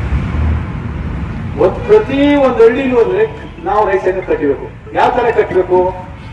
ಇವತ್ತು ಪಕ್ಷಗಳಾಗಿ ನಮ್ಮಲ್ಲೆಲ್ಲ ಹಳ್ಳಿಗಳಲ್ಲಿ ಎಲ್ಲಾ ಪಕ್ಷಗಳು ಕಾರ್ಯಕರ್ತರವ್ರೆ. ನಿಜವಾಗಿ ಪಕ್ಷಗಳ ಬಗ್ಗೆ ಪ್ರೀತಿಯಿಂದ ಅನಿವಾರ್ಯವಾಗಿ ಯಾವ್ದೋ ರಾಜಕೀಯ ಪಕ್ಷಕ್ಕೆ ಹೇಗೆ ಹೋಗ್ತಿರ್ತಾರೆ.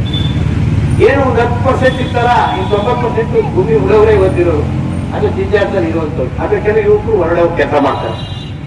ಪಕ್ಷಾತೀತವಾಗಿ ಕುಟುಂಬಕ್ಕೊಬ್ರು ರೈತ ಸಂಘ ಸದಸ್ಯರು ಮಾಡಬೇಕು. ಸುಶೀಲಪ್ಪರೇ, ಕುಟುಂಬಕ್ಕೊಬ್ರು ಸದಸ್ಯರು ಮಾಡಬೇಕು. ಗ್ರಾಮದಲ್ಲಿ 50 ಅವರ್ ಹಾಕಬಹುದು ಇವತ್ತಿದೆ. ಈ ಗ್ರಾಮದಲ್ಲಿ ಕುಪ್ಪ ಗ್ರಾಮದಲ್ಲಿ ಒಬ್ಬನಾರು ನಾವು ತಯಾರು ಮಾಡೋದು. ಒಬ್ಬ ಯಾತಾರ್ದವನು ಸ್ವಲ್ಪ ವಿಚಾರ ಇಟ್ಕೊಳ್ಳೋನು, ಸಾಮಾಜಿಕ ಕಳಕಳಿ ಇರೋಂತನು, ಊರು ಸಮಸ್ಯೆನ ಬಗೆಹರಿಸುವಂತ ಶಕ್ತಿ ಇದು. ಅದರಲ್ಲೂ ಆಮೇಲೆ ತಾಲೂಕು ಬರಲಿ, ತನ್ನ ಊರಲ್ಲಾಗುವಂತ ಸಮಸ್ಯೆಗಳನ್ನ ಊರು ಜನರನ್ನೇ ವಿಶ್ವಾಸ ತಗೊಂಡು ಇಲ್ಲೇ ಆ ಸಮಸ್ಯೆಗಳಿಗೆ ಹೆಂಗ್ ಪರಿಹರಿಸಿ ನ್ಯಾಯ ಕೊಡ್ಬೋದು ಅನ್ನುವಂತ ನಾಯಕತ್ವ ಉಳ್ಳಂತ ಒಬ್ಬನ ಗಟ್ಟಿ ಕಾರ್ಯಕರ್ತನ ತಯಾರು ಮಾಡೋದು. ಅವನು ತಾಲೂಕು ಸಮಿತಿ ಸಂಪರ್ಕ ಇರುತ್ತೆ, ಜಿಲ್ಲಾ ಸಮಿತಿ ಸಂಪರ್ಕ ಇರುತ್ತೆ, ರಾಜ್ಯ ಸಮಿತಿ ಸಂಪರ್ಕ ಇರುತ್ತೆ, ಸರ್ವ ನಾಲೆಡ್ಜ್ ಇರ್ತದೆ. ಕನಿಷ್ಠ ಅವನಿಗೆ ರೈತರ ಸಮಸ್ಯೆಗಳಿದೆ, ಪರಿಹಾರಗಳು ಏನಿದೆ. ರೈತರ ಮೇಲೆ ಶೋಷಣೆ ಆಗ್ತಾ ಇದೆ, ಯಾರ ಕಾರಣ? ಇವತ್ತು ಬ್ಯೂರೋಕ್ರೆಟಿಕ್ ಹೆಂಗಿದೆ, ಇವತ್ತು ರಾಜಕೀಯ ಪಕ್ಷಗಳ ನೀತಿ ಹೆಂಗಿದೆ, ನಮ್ಮ ಹಳ್ಳಿಗಳನ್ನ ಹೆಂಗ್ ಕೊಳ್ಳೆ ಹೊಡಿತವ್ರೆ, ನಮ್ಮ ಭೂಮಿಗಳನ್ನ ಯಾರು ಕಬಳಿಸ್ತಾ ಇದ್ದಾರೆ, ನಮ್ಮ ರೈತರ ವಿರುದ್ಧ ಎಂತೆಂತ ಕೆಟ್ಟ ನೀತಿಗಳು ಡೆಲ್ಲಿ ಸರ್ಕಾರದ ಹಿಡಿದು ಕರ್ನಾಟಕ ಸರ್ಕಾರಕ್ಕೂ ರೂಪ ಕೊಡ್ತಾ ಇದ್ದಾವೆ. ಎಲ್ಲಾ ರಾಜಕಾರಣಿಗಳು ಕೂಡ ಬಂಡವಾಳ ಸಿದ್ಧಾಂತಗಳು ಒಪ್ಕೊಂಡಿದ್ದಾರೆ. ಎಲ್ಲರೂ ಕೂಡ ರೈತರ ಮಕ್ಕಳಾಗಿದ್ರು ಕೂಡ ಅವರು ರೈತರು ಮೋಸ ಮಾಡುವಂತ ಕೆಲಸ ಮಾಡ್ತಾರೆ. ಇದಕ್ಕೆಲ್ಲವನ್ನೂ ಹೇಳಿ ನಮ್ಮ ಹಳ್ಳಿ ಪಂಚಾಯತ್ಲಾಗೋ ಅನ್ಯಾಯನ ಸರಿಪಡಿಸ್ಬೇಕಲ್ಲ ನಾವು. ಕನಿಷ್ಠ ಗ್ರಾಮ ಪಂಚಾಯತಿ ಕಾಯ್ದೆಯ ತಿಳುವಳಿಕೆ ಇರ್ಬೇಕಲ್ವಾ? ಗ್ರಾಮ ಪಂಚಾಯತ್ ಗ್ರಾಮ ಪಂಚಾಯತ್ ಸದಸ್ಯರಾಗಿದ್ರಿ, PDO ಸೆಕ್ರೆಟರಿ ಆಡಳಿತ ನಡೆಸ್ತಾರೆ. ಗ್ರಾಮ ಪಂಚಾಯತ್ ಅಧ್ಯಕ್ಷ ಆಡಳಿತ ನಡೆಸಬೇಕಲ್ವಾ? ಉಪಾಧ್ಯಕ್ಷ ನಡೆಸಬೇಕು, ಸದಸ್ಯ ನಡೆಸಬೇಕಲ್ವಾ? ನಮ್ಮ ಶಿವಪುರ ಪಂಚಾಯತಿ ಇರ್ತಿದೆ ಗುಡ್ಡಪೇಟೆಯಲ್ಲಿ, ಶಿವಪುರ ಮಾದೇವಪ್ಪ ಅಂತ ಅಧ್ಯಕ್ಷ. ದೇಶದ ಆರ್ಥಿಕ ಮಂತ್ರಿ ನಿರ್ಮಲಾ ಸೀತಾರಾಮನ್ ಪಾರ್ಲಿಮೆಂಟ್ ಅಲ್ಲಿ ಬಜೆಟ್ ಮಂಡಿಸ್ತಾರಲ್ವಾ? ಇಲ್ಲಿ ಆರ್ಥಿಕ ಮಂತ್ರಿ ಆಗಿರೋ ಮುಖ್ಯಮಂತ್ರಿ ಸಿದ್ದರಾಮಯ್ಯ ಮಂಡಿಸ್ತಾರಲ್ವಾ? ಗ್ರಾಮ ಪಂಚಾಯತ್ ಅಧ್ಯಕ್ಷರಾಗಿ ಆ ಗ್ರಾಮ ಪಂಚಾಯತಿ ಬಜೆಟ್ ಅನ್ನ ಮಂಡಿಸಿದ್ದಾರೆ. ಮನುಷ್ಯಕ್ಕೆ ಅಧಿಕಾರ ಇದೆ ಆಕ್ಟಲ್ಲಿ. ನಾವೇನ್ ಮಾಡ್ತೀವಿ ಅಂದ್ರೆ PDO ಏನೋ ಮಾಡ್ತಾನೆ, ಅದಕ್ಕೆಲ್ಲ ಸದಸ್ಯರು, ಅಧ್ಯಕ್ಷರು, ಉಪಾಧ್ಯಕ್ಷರು ಸೇರಿ ಸದಸ್ಯರ ಸೈನ್ ಹಾಕಬೇಕು. ಅದು ನಿಜ, ಅದು ನೀವು ಮಾಡ್ಬೋದು. ನಮ್ ಬಂದಿರೋದ್ನ ಗ್ರಾಮ ಪಂಚಾಯತ್ ಅಧ್ಯಕ್ಷರು ಬಜೆಟ್ ಓದ್ಬೋದು. ಏನು ಎಷ್ಟು ಅನುದಾನ ಬರುತ್ತೆ? ಈಗೇನು ಅನುದಾನ ಹೆಚ್ಚು ಬರ್ತಾ ಇಲ್ಲ. ಅನುದಾನ ಬರೋದ್ರಲ್ಲಿ ಮೋರಿಯ ರಿಪೇರಿಗೆ ಎಷ್ಟು, ವಿದ್ಯುತ್ಗೆ ಎಷ್ಟು ಕೊಡ್ಬೇಕು, ಅದು ಅಥಲ್ವಾ? ಅಥವಾ ನಮ್ಮೂರಿಗೆ ಜನತಾ ಮನೆಗಳು ಬರ್ತಾವಪ್ಪ ಯಾವ್ದಾದ್ರು ಯೋಜನೆಗಳಲ್ಲಿ, ಆ ಮನೆ ಒಳಗೆ ಹೆಂಗ್ ಹಂಚ್ಬೇಕು ನಮ್ಮ ಪಂಚಾಯತಿ ಒಳಗಡೆ. ಇಂತಷ್ಟೇ ಕೆಲಸ. ಇದೇ ದೊಡ್ಡದಾದ್ರು ನಮ್ಮ ಮನೆ ಕುಟುಂಬ ನಮ್ಮ ಮಹಿಳೆಯರೇ ಚೆನ್ನಾಗಿ ಮಾಡ್ತಾರೆ ವಿದ್ಯಾವಂತರು, ಯಾವ ಬಾಬಿಗೆ ಎಷ್ಟು ದುಡ್ಡು ಬೇಕು ಅಂತ. ಆ ತರ ಕೆಲಸವನ್ನ ಹಳ್ಳಿ ಮಾಡ್ಬೋದಲ್ವಾ? ಗ್ರಾಮ ಸಭೆ ಇದೆಯಲ್ವಾ? ಇವತ್ತು ನಿಮ್ಮೂರೊಂದು ಫ್ಯಾಕ್ಟ್ರಿ ಮಾಡ್ತಾನೆ ಅಂತಂದ್ರೆ ಅವ್ನು ಗ್ರಾಮ ಪಂಚಾಯತಿ ಅಧ್ಯಕ್ಷ ಕಾರ್ಯದರ್ಶಿ ಸೈನ್ ಹಾಕೊಂಡು PDO ಹಾಕೋಗಿರ್ತಾನೆ. ನೀವು ಒಂದು ಗ್ರಾಮ ಸಭೆ ಸೇರ್ಕೊಂಡು ಪ್ರತಿಯೊಬ್ಬರು ಕೂಡ ಈ ಕಾರ್ಖಾನೆ ಬೇಕು ಅಥವಾ ಬೇಡ ಅಂತ ನಿರ್ಧಾರ ಮಾಡೋ ಅವಕಾಶ ಇದೆ. ನಿಮ್ಮೂರಿಗೆ ಒಂದು ವೈನ್ ಶಾಪ್ ಬಂದ್ರೆ ಆ ಲೈಸೆನ್ಸ್ ವಿರೋಧ ಮಾಡುವಂತ ಕೆಲಸಗಳು ನಿಮ್ಗೆಲ್ಲಿದೆ. ನಮ್ಮ ಗ್ರಾಮಕ್ಕೆ ಏನಾಗಬೇಕು ಅಂತ ರೆಸಲ್ಯೂಷನ್ ಮಾಡಿ ಕಳಿಸ್ಬೋದು. ಈ ತರ ವಿಚಾರವನ್ನ ಪ್ರಾಥಮಿಕ ಹಂತದಲ್ಲಿ ನಾವು ಹಳ್ಳಿ ಕಟ್ಟಬೇಕು. ಬರೀ ಡೆಲ್ಲಿಗೆ ಹೋಗಿ, ಬೆಂಗಳೂರಿಗೆ ಹೋಗಿ, ಮೈಸೂರಿಗೆ ಹೋರಾಟ ಮಾಡೋದು ಒಂದು ಭಾಗ ಹತ್ತರಲ್ಲಿ. ಆದ್ರೆ ನಮ್ಗೆ ಹೆಚ್ಚು ಭಾಗ 80 ಭಾಗ ಗ್ರಾಮಗಳಲ್ಲೇ ಕೆಲಸ ಆಗ್ಬೇಕು. ಈ ಸರ್ಕಾರ ಬಂದಿರೋ ಅನುದಾನಗಳು ಮಿಸ್ಯೂಸ್ ಆಗ್ತವೆ. ಅದನ್ನು ನೀವು ಕಾಮಗಾರಿನೇ ಆದ್ರೆ ಕಾಮಗಾರಿ ಬಿಲ್ ಆಗ್ಬಿಟ್ಟಿರ್ತವೆ. ಜನರು ನಮಗೆ ನೀವು ಚೆನ್ನಾಗಿ ಗೊತ್ತಿತ್ತು ಒಂದು ರಾಜಕೀಯ ಪಕ್ಷದಲ್ಲಿರೋರು. ಕಾಮಗಾರಿನೇ ಆದ್ರೆ ಕಾಮಗಾರಿ ಬಿಲ್ ಆಗ್ಬಿಟ್ಟಿರ್ತವೆ.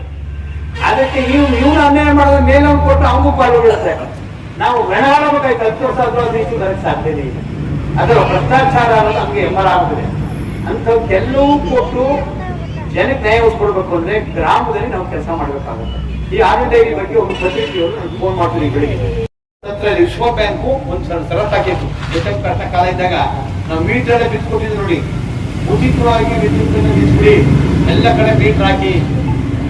ಆ ಮೀಟರ್ ಹಾಕಕ್ಕೆ ಏನ್ ಅಧಿಕಾರಿಗಳು ಬೇರೆ ಕಡೆ ವಿದ್ಯುತ್ ಕಳ್ತನ ಆಗುತ್ತೆ, ನಿಮ್ಮ ನೆನಪೇ ಬರ್ತಾರೆ, ನಿಮ್ ಪಂಚಾಯತ್ಗೆ ಎಷ್ಟು ಬೇಕಾಗುತ್ತೆ ವಿದ್ಯುತ್ ಹಾಕಿ ನಮ್ ಕಿವಿಗೆ ಹೂ ಮಾಡಿಸ್ತಿದ್ರು. ಅಂದ್ರೆ ಅರ್ಥ ನಾಳೆ ಬಿಲ್ ಕಟ್ಟಿ ಕೊಡಕ್ಕೆ ಅದು ತೆಗ್ದಲ್ವಾ? ಈಗ ಸ್ಮಾರ್ಟ್ ಮೀಟರ್ ಬರ್ತವೆ. ಮೊಬೈಲ್ ಈಗ ನಮ್ಮ ತಪ್ಪು ಮೀಟರ್ ಬೇಕಾಯ್ತು, ಮಿಷಿನ್ ಮನೆ, ಈ ಮಿಷಿನ್ ಮನೆ ಕಟ್ಸಬೇಕಾಗಿಲ್ಲ. ನಾವು ಒಂದು ಮರಕ್ಕೆ ಹಾಕೋದು ಸ್ಮಾರ್ಟ್ ಮೀಟರ್. ಊರಲ್ಲಿ ಲೈಟ್ ಕಂಪ್ ಹಾಕ್ತಾಗೆ ಒಂದು ಮರಕ್ಕೆ ಹಾಕೋದು. ಯಾರು ಸ್ಮಾರ್ಟ್ ಮೀಟರ್? ಅಂಬಾನಿ ಅದಾನಿದು, ಯಾವುದು ಅದಾನಿದು. ನಮ್ಮ ಕೊರೋನಾ ಇದ್ದಾಗ ಕೋಟ್ಯಾಂತರ ಸ್ಮಾರ್ಟ್ ಮೀಟರ್ ಮಾಡ್ಬಿಟ್ಟಿದ್ದಾರೆ. ಆ ಸ್ಮಾರ್ಟ್ ಮೀಟರ್ಗೆ ಅನುಕೂಲ ಮಾಡಕ್ಕೆ ನಮ್ಮ ಮೋದಿಯವರು ವಿದ್ಯುತ್ ಕಾಯ್ದೆಗೆ ತಿದ್ದುಪಡಿ ತರಕೊಟ್ಟರು. ಈಗಲೂ ಇದೆ ವಿದ್ಯುತ್ ಕಾಯ್ದೆ ತಿದ್ದುಪಡಿ ತಂದ್ಬಿಟ್ಟಿದ್ದಾರೆ. 1910 ಕೇಂದ್ರದ ಒಂದು ವಿದ್ಯುತ್ ಶಕ್ತಿ ಆಗ್ತಿದೆ. ಅದ್ರ ಏನಾಗಿದೆ ಅಂದ್ರೆ ನೆಹರು ಕಾಲ ಸ್ವತಂತ್ರ ಇದ್ದಾಗ, ನೆಹರು ಕಾಲ ಬಂದ್ಮೇಲೆ ಏನ್ ಮಾಡ್ತು, ವಿದ್ಯುತ್ ಸರ್ಕಾರನೇ ಸ್ಥಾಪನೆ ಮಾಡ್ತಿತ್ತು, ಖಾಸಗಿ ಅವಕಾಶ ಕೊಟ್ಟಿತ್ತು. ಆದ್ರೆ ವಿತರಣೆ ಮತ್ತು ಶೇಖರಣೆ ಸರ್ಕಾರಿ ಕೈಗಿತ್ತು. ವಾಜಪೇಯಿ ಇದ್ದಾಗ ಸಣ್ಣದು ಒಂದು ಅಮೆಂಡ್ಮೆಂಟ್ ಮಾಡಿದ್ರು. ಮೋದಿ ಅವ್ರು ಬಂದ್ರೆ ಪೂರ್ತಿ ಅಮೆಂಡ್ಮೆಂಟ್ ಹೆಂಗೆ ಅಂದ್ರೆ ಇಡೀ ವಿದ್ಯುತ್ ಕ್ಷೇತ್ರವನ್ನ ತಿದ್ದುಪಡಿ ಮಾಡಿ ಖಾಸಗೀಕರಣ ಕೊಟ್ಬಿಡೋದು. ನಿಜ ಅದಾರದು. ಖಾಸಗೀಕರಣ ಕೊಟ್ಟರೆ ಅವನು ಪುಕ್ಕಟ್ಟೆ ವಿದ್ಯುತ್ ಕೊಡ್ತಾನ? ಕೊಡೋದಲ್ವಾ? ಸ್ಮಾರ್ಟ್ ಮೀಟರ್ ಹಾಕ್ಬಿಡ್ತಾರೆ, ಕರೆನ್ಸಿ ಬದಲಾಕಿ ಅಂತ ಹೇಳ್ತಾರೆ, ಅದ್ರ ವಿರುದ್ಧ ಹೋರಾಟ ಮಾಡೋದು. ಅಂದ್ರೆ ಮೋದಿ ಅವ್ರೇನ್ ತರ ಕೊಟ್ರು, ನಮ್ ಕಾಂಗ್ರೆಸ್ ಇಲ್ಲಿ ಕರ್ನಾಟಕದ ಕಾಂಗ್ರೆಸ್ ಸರ್ಕಾರದಲ್ಲಿ ಇರೋದು ಅವರು ಜಾರಿ ತರಕ್ ಮೀಟರ್ ಹಾಕ್ತವ್ರೆ. ಅಂದ್ರೆ ನೀತಿಲಿ ಕಾಂಗ್ರೆಸ್ ದಳ ಬಿಜೆಪಿ ಎಲ್ಲ ಒಂದೇ.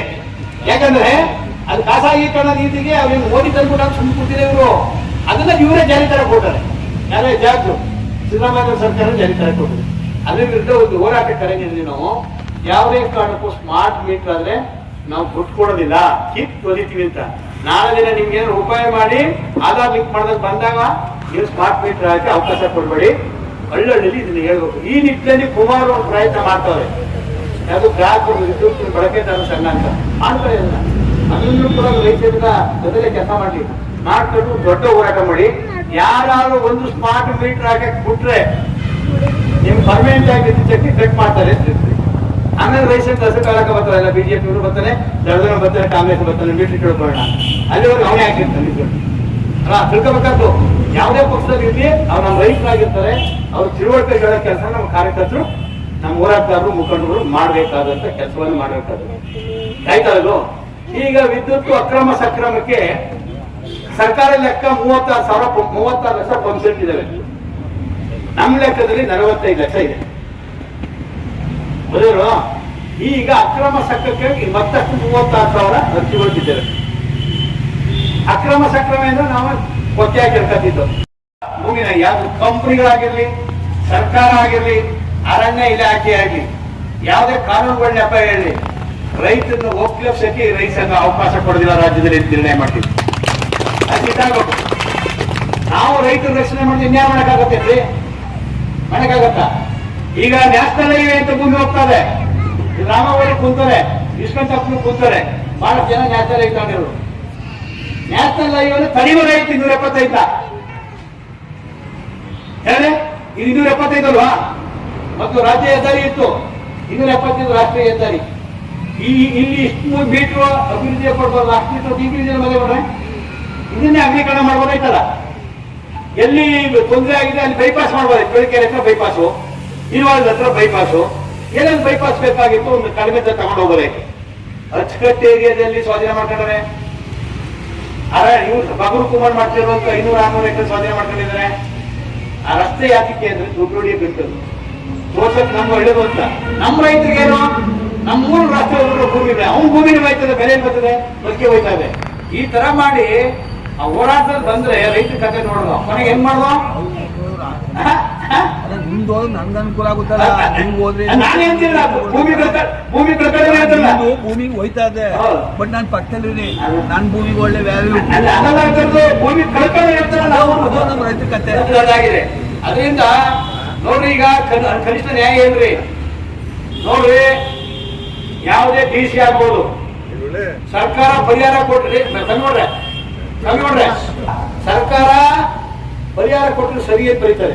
9 ಲಕ್ಷ ಸರಿ ವಜಾ ಮಾಡೋದು ಮೊದಲು ಮೈಸೂರಲ್ಲೇ ನಮ್ಮ ರಾಮಗೌಡರ ನೇತೃತ್ವದಲ್ಲಿ ದೊಡ್ಡ ಹೋರಾಟ ಆಯ್ತು. ನಾವು ಕುಮಾರ್ ಅವರು ಬೇಕಾದಷ್ಟು ಹೋಗಿದ್ದು, ಭಾಗಲಾಗ್ಬಿಟ್ಟು ಕೊನೆ ರಿವಿಷನ್ ಆಯ್ತು. ನಮ್ಮ ಕೇಸಲ್ಲಿ ಅಲಾವಾಗ ಬೇರೆ ನಾಯಕರು ವಜಾಗವೆ, ಬಟ್ ನಾವು ಹಾಕಿದ್ರೆ ಇವತ್ತು ಅಲ ಹೋಗ್ತದೆ. ನಿಮ್ಗೆ ಅರ್ಥ ಆಯ್ತಲ್ವಾ? ನಾನು ನಾಯಕರಿಗೆ ಹೇಳ್ತಾ ಇಲ್ಲ, ಒಂದು ಸಂಘಟನೆ ಕಳಿಸಿರುವಂತದ್ದು. ಇವತ್ತು ಮತ್ತೆ ಈಗ 9,000 ಕೊಟ್ಟಿರೋರಿಗೆ 27 ಲಕ್ಷ, 9 ಲಕ್ಷ ಕೊಟ್ಟಿರೋರಿಗೆ 9 ಲಕ್ಷ ಕೊಟ್ಟಿರೋ 9 ಲಕ್ಷ ಕೊಟ್ಟಿರೋರಿಗೆ 36 ಲಕ್ಷ ಆರ್ಡರ್ ಇನ್ನು ಅಪ್ರೂವಲ್ ಆಗಿದೆ. ಅಪ್ರೂವಲ್ ಮಾಡಕ್ಕೆ ನಾನು ಬಿಲ್ಲು ಹೋಗ್ತೀನಿ, ಮಾಡಿಸ್ಬೇಕಾಗ್ತದೆ. ಅರ್ಥ ಆಯ್ತಾ ಹೇಳ್ತಿರೋದು? ಯಾಕೆ ಅಂದ್ರೆ 37 ಲಕ್ಷ 36 ಲಕ್ಷ ಕೊಟ್ಟರೆ ದೊಡ್ಡ ದುಡ್ಡೇನ್ರಿ? ನಾವು 3,5 ಕೋಟಿ ಗಳಿದ್ದು, 3,5 ಕೋಟಿ ಲೆಕ್ಕ ಹಾಕಿನಂತ ಆಧಾರ ಇದೆ. ಬೆಳಕೇರಿ ಹೋಗ್ಬಿಡ್ರಪ್ಪ, ಚಿಕ್ಕಡ್ನಳ್ಳಿಯಲ್ಲಿ ಎಷ್ಟರಾಗುತ್ತೆ? ಇಲ್ಲಿಗೆ ಎಷ್ಟರಾಗುತ್ತೆ ಚಿಕ್ಕಡ್ನಳ್ಳಿ? ಮನೆ ನೋಡ್ರೆ ಚಿಕ್ಕಾಡ್ನಹಳ್ಳಿಗೆ ಮುನ್ಸೂಕ್ತಾರ ಗೊತ್ತ್ರಿ. ಚಿಕ್ಕಾಡ್ನಹಳ್ಳಿಲಿ ಆ ಮಂಡ್ಯ ಕಡೆಯವರು ಬೇರೆ ಬೇರೆ ಕಡೆಯವರು ಗ್ರಾಮ ಠಾಣೆ ಕೈ ತಗೋತಿದ್ರು. ಯಾರು ಲೈಸೆನ್ಸ್ ಮಾಡ್ತಿದ್ರು ಗೊತ್ತೇನ್ರಿ? 540 ರೂಪಾಯಿ ಸ್ಕ್ವೇರ್ ಫೀಟ್ ಕೊಟ್ಟಿದ್ದಾರೆ. 540. ನಿಮ್ಗೆ ಅಥವಾ ಯಾವಾಗ 2007 ನೋಡಿದ್ವಿ. ಹಂಗ ಲೆಕ್ಕ ಹಾಕಿದ್ರೆ ನಮ್ಗೆ 4,000 ಕೋಟಿ ಕೊಡ್ಬೇಕಾಯ್ತೆ. 4,000 ಕೋಟಿ 5 ಕೋಟಿ 40 ಲಕ್ಷ ಕೊಡ್ಬೇಕು, 500 ಕೋಟಿ ಕೊಡ್ಬೇಕು ಲೆಕ್ಕ ಮಾಡ್ಕೊಂಡಿದ್ದೇನೆ.